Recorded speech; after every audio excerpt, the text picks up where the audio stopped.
Eu desisto, não dá, eu não consigo, não vai dar certo. Eu não sei o que vai ser do meu futuro, não sei o que vai acontecer amanhã. Chega a dar uma angústia assim, não sei nada o que vai acontecer amanhã. Isso é o que a maioria dos filósofos do século XVIII defendiam. 18 e 19 por essa faixa aí. Bem-vindos ao Apoio Amaral e a aulinha de hoje é sobre filosofia, mais especificamente sobre Kierkegaard e Schopenhauer.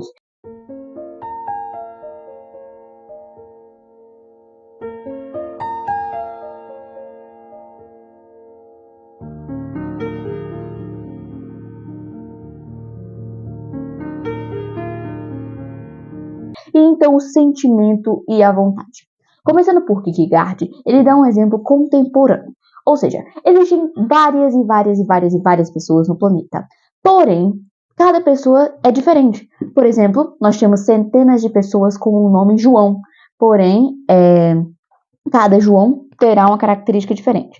Kierkegaard defendia que a essência do ser humano é o que faz dele diferente dos outros. Kierkegaard também foi um grande crítico de Hegel. Hegel foi um defensor da racionalidade que organiza toda a vida humana, não só a vida humana, mas também o universo inteiro.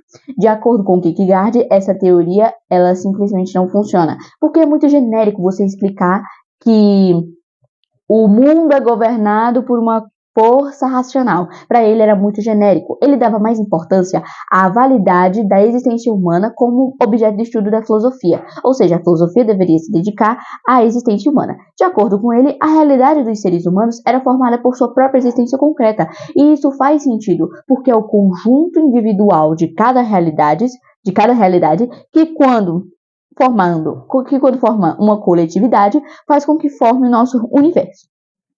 Vindo aqui para o ser humano diante da possibilidade da existência.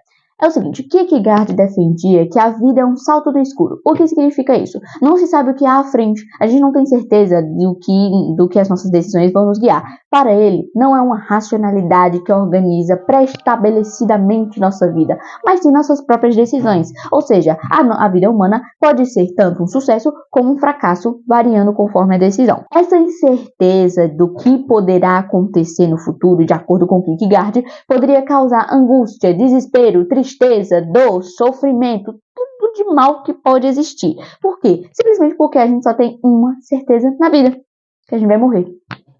Agora imagina, como é que vai ter uma autoestima alta? Uma autoestima alta é massa.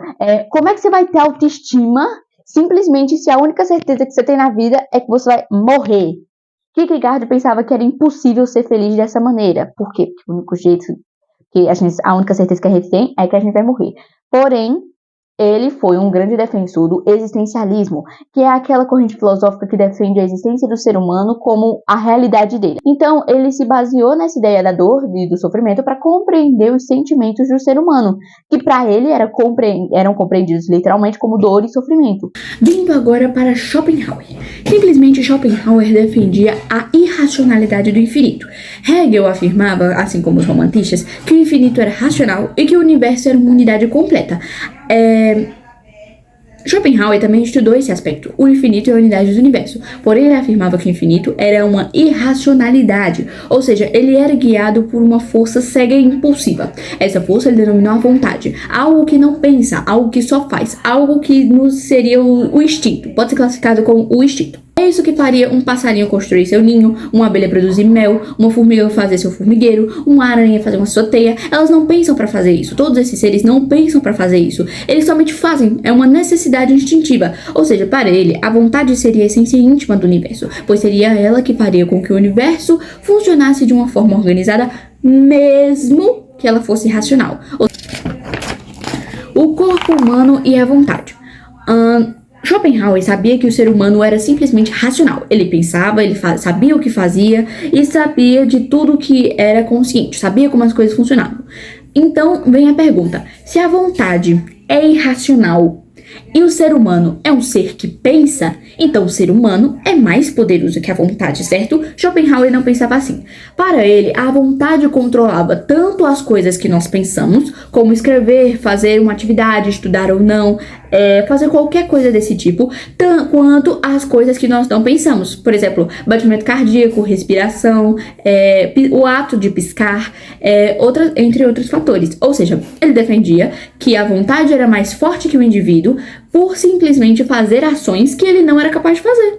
Tipo, a gente não pode falar, ai, que vontade de bater o coração. Vai morrer desse jeito. Por isso, ele acreditava que a vontade era capaz de fazer com que o nosso corpo funcionasse sem que nós pensemos. Lembrando que ela também é responsável pelo nosso pensamento. O Mundo como Vontade de Representação. Essa é a obra mais famosa de Schopenhauer, principalmente por elaborar e trazer de volta o pensamento de Immanuel Kant. Immanuel Kant afirmava que nós enxergamos e entramos em contato com as representações do mundo real, ou seja, a gente não conhece as coisas como elas realmente são, mas sim como as representações que vêm à nossa cabeça. Schopenhauer defendia essa ideia, porém ele acreditava que as nossas representações eram ilusões da verdadeira realidade. Só podíamos entrar em contato com a verdadeira realidade por meio dos nossos órgãos dos sentidos, tato, olfato, paladar, audição. Seria assim que conheceríamos a verdadeira realidade. E o que faz a gente conhecer a realidade como ela realmente é? A vontade. Para Schopenhauer, tudo era movido a partir da vontade, ou seja, a natureza, o mundo, os seres humanos, nosso pensamento, tudo era movido à base da vontade. E aquilo que a gente enxergava do mundo ao nosso redor eram simples representações da ilusão da verdade. A verdadeira realidade é a vontade, e o que enxergamos é simplesmente a representação da ilusão da realidade. Eu sei que ficou confuso, mas é um pensamento bem similar ao de Kant. Pensamos o que sentimos e sentimos por meio da vontade. Assim como Kierkegaard, Schopenhauer defendia que a vontade, por ser cega, não teria uma organização para o universo. Ou seja, a força que está presente no universo, por ser irracional, não organiza. Não tem como organizá-lo se ela não pensa. Como é que eu vou organizar alguma coisa se eu não penso? Era assim que Schopenhauer acreditava, que a vontade não tinha como organizar o universo porque ela não pensava. Dessa maneira, nós estaríamos presos a um desejo inalcançável desenvolvido pela própria vontade. Seria então esse desejo que faria a gente querer viver, o desejo inalcançável de algo que a gente não vai pegar nunca vamos conseguir, entende? Então, a gente tem o desejo inalcançável desenvolvido pela vontade que faz com que a gente queira viver. Nesse sentido, a nossa vida seria um puro sofrimento, dor, tristeza e qualquer coisa assim. Por quê? Porque a única certeza que a gente tem é que a gente vai morrer. É literalmente isso. A vontade, ela é cega e ela nos prende de uma maneira que a gente fique tentando... Peraí, eu vou tentar de novo. A vida é marcada pelo sofrimento. A vontade, que é essa força, ela é irracional. Simplesmente, ela não consegue organizar o universo porque ela não pensa. Então, o universo não seria harmonioso. A única coisa que faria com que a gente se levantasse da cama todos os dias e pensasse: ai, que vontade de viver! É um desejo inalcançável criado pela vontade. Ou seja, a vontade nos motiva a viver por meio dos nossos interesses, do prazer e da felicidade. Dessa maneira, a gente viveria em pleno sofrimento, doença, miséria, guerra, dor e morte. Por quê? Porque o ser humano, ele tem a plena consciência de que vai morrer. É isso que faz com que ele sofra tanto. Ele tem a consciência de que ele vai morrer. Então, como que será que a gente vive sabendo que a gente vai morrer? Como que faz isso? Para Schopenhauer, a coisa que nos fazia levantar todos os dias era o desejo inalcançável da vontade. É isso que fala: ai, vou ali trabalhar. Então, nesse contexto, a gente deveria abandonar tudo que é feliz. Se a gente se prende ao desejo criado pela vontade, esse desejo inalcançável, a gente vai ficar muito deprimente, porque esse desejo a gente nunca vai conseguir conquistar. E então, o jeito da gente se tornar mais livre e não se tornar tão preso ao desejo da vontade era ignorando toda a felicidade e prazer que a gente poderia ter. Simplesmente porque aí a gente não vai ter desejo nenhum. Então a gente vai ser livre. Como é que faz isso? Autoflagelo, castigo, punição. Toda vez que você sentir-se feliz, você deve se punir. Por quê? Porque aí você vai se desviar do desejo que mantém você vivo. Não faz muito sentido, mas era assim que Schopenhauer pensava. Para garantir a liberdade, seria dessa maneira. É isso, galera. Um beijo pra vocês. Estudem com vontade e tirem uma nota boa. Se inscreva no canal.